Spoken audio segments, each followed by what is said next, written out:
जैसा माहौल मैंने देखा है, मैं पूरी तरह से आश्वस्त हूँ कि 14 के 14 सीटों पर भारतीय जनता पार्टी अथवा हमारे सहयोगी दल यानी एनडीए उसको निश्चित रूप से विजय हासिल होगी। यहाँ भी हमारी सरकार प्रदेश में भी बन जाए तो डबल इंजन की सरकार मैं समझता हूँ कि झारखंड की पूरी गरीबी को समाप्त करेगी। झारखंड भी एक जो हिंदुस्तान के कई राज्य जो आर्थिक दृष्टि से संपन्न माने जाते हैं उन राज्यों की कतार में आकर खड़ा हो जाए। यदि कोई मुसलमान हो या किसी देश का कोई नागरिक हो भारत में नागरिकता लेना चाहता है तो नागरिकता लेने का भी एक प्रोसेस है।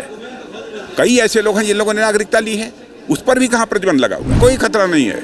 आश्वस्त रहना चाहिए देश के मुस्लिम समाज को भी, क्योंकि हम जाति पंथ और मजहब की राजनीति करने वाले लोग नहीं हैं।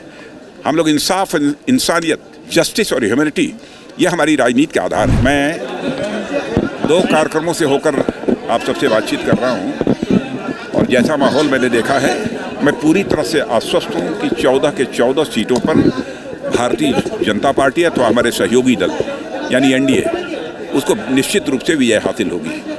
झारखंड की जनता ने मन बना लिया है। वर्तमान जो सरकार है उसकी अराजकता और भ्रष्टाचार से लोग त्रस्त हैं और ये मोदी जी ने ताकत लगाकर दी झारखंड का कुछ विकास न किया होता। और यह बात कुछ मैं तथ्यों के आधार पर कह रहा हूँ। जैसे आपने देखा होगा कि भी हाल में ही आए थे 37,000 करोड़ का लोकार्पण और शिलान्यास किया, उसके पहले भी आए थे। ऐसे ही हज़ारों करोड़ रुपये का योजनाओं का उन्होंने लोकार्पण और शिलान्यास किया था। लेकिन यदि यहाँ भी हमारी सरकार प्रदेश में भी बन जाए तो डबल इंजन की सरकार मैं समझता हूँ कि झारखंड की पूरी गरीबी को समाप्त करेगी और झारखंड भी एक जो हिंदुस्तान के कई राज्य जो आर्थिक दृष्टि से संपन्न माने जाते हैं उन राज्यों की कतार में आकर खड़ा हो जाएगा। क्या उठा रहे हैं? अब तो इलेक्शन कमीशन ने सबमिट कर दिया, दे दें, वो देख लें उसको। और इन्हें कोई आपत्ति है तो बताएं क्या आपत्ति है। इसकी बहुत बड़ा स्कैम हुआ है। अरे स्कैम हुआ है तो भाई इलेक्शन कमीशन को बताएं।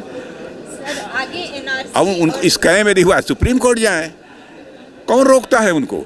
जनता की आंखों में धूल क्यों झोंक रहे हैं? कांग्रेस के लोगों को भी समझना चाहिए कि अब देश की जनता हमारी राजनीतिक दृष्टि से, सामाजिक दृष्टि से, हर दृष्टि से काफ़ी जागरूक हो चुकी है। केवल कुछ चंद तथाकथित आरोपों के माध्यम से देश की जनता को गुमराह नहीं किया जा सकता।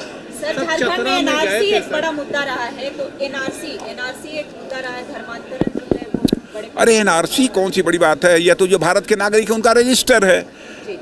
इसको आवश्यक हर चीज़ को लेकर जनता के अंदर भ्रम पैदा करने की कोशिश हमारे विपक्षी दलों द्वारा की जा रही है। जो लोकसभा चुनाव से ठीक पहले जो आप लोग ये अनाउंस कर रहे हैं, सिर्फ वोट बैंक की राजनीति के लिए आप लोगों ने सीए का अनाउंसमेंट किया है। आचार संहिता से पहले आपने इस तरह का देखिए, ऐसा है, यह बिल आज के कई साल पहले संसद में पारित हो चुका है, संसद के दोनों सदनों में। और उसका जो है नोटिफिकेशन अभी कई सारी प्रक्रियाएं होती हैं, कई प्रोसेस से गुजरना पड़ता है, तो अब जाकर उसका जो है हम लोगों ने नोटिफिकेशन किया है।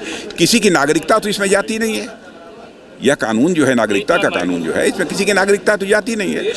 हाँ, अफगानिस्तान, बांग्लादेश और साथ ही पाकिस्तान में जिन लोगों का धार्मिक उत्पीड़न हुआ है और जिन लोगों ने भारत में आ गए हैं अथवा भारत में शरण लेना चाहते हैं उनको नागरिकता देने की बात है। शरणार्थियों को बाहर रखने की बात की जा रही है सर, शरणार्थियों को बाहर रखने की बात की जा रही है, तो इससे जो है कह रहे हैं कि देखिए, धार्मिक पाकिस्तान में मुस्लिम का धार्मिक उत्पीड़न नहीं होगा। इस सच्चाई को भी तो समझिए। अरे भाई, वैसे भी यदि कोई मुसलमान हो या किसी देश का कोई नागरिक हो भारत में नागरिकता लेना चाहता है तो नागरिकता लेने का भी एक प्रोसेस है।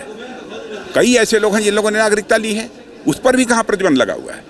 यह है कि तीनों देशों में जिन लोगों का धार्मिक उत्पीड़न हुआ है, धार्मिक उत्पीड़न के कारण यदि वह भारत आए हैं अथवा आना चाहते हैं, मैंने जो आए हुए हैं अभी तक दिसंबर 2014 के पहले तक, उनको जो है भारत की नागरिकता दी जाएगी। यही है नागरिकता। मुख्यमंत्री गायब हो गए थे 2 दिनों के लिए, लेकिन अब तो उन्हें चुनाव जो दुमका से फिर से लड़ाने की तैयारी है।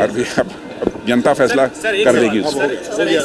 देश के मुसलमानों को सीए से कोई खतरा नहीं है? ना, कोई खतरा नहीं है।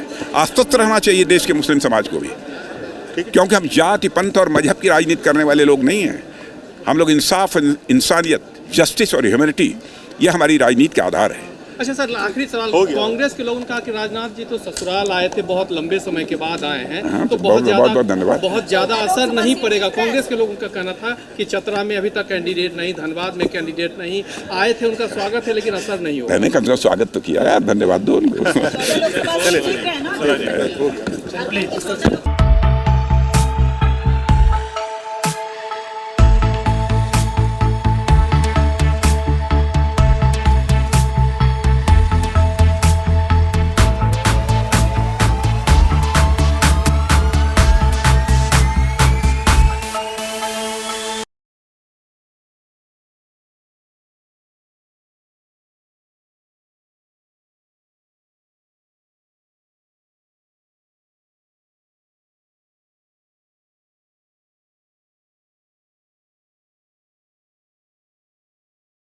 thefollowup.in. Like, share, and subscribe. www.thefollowup.in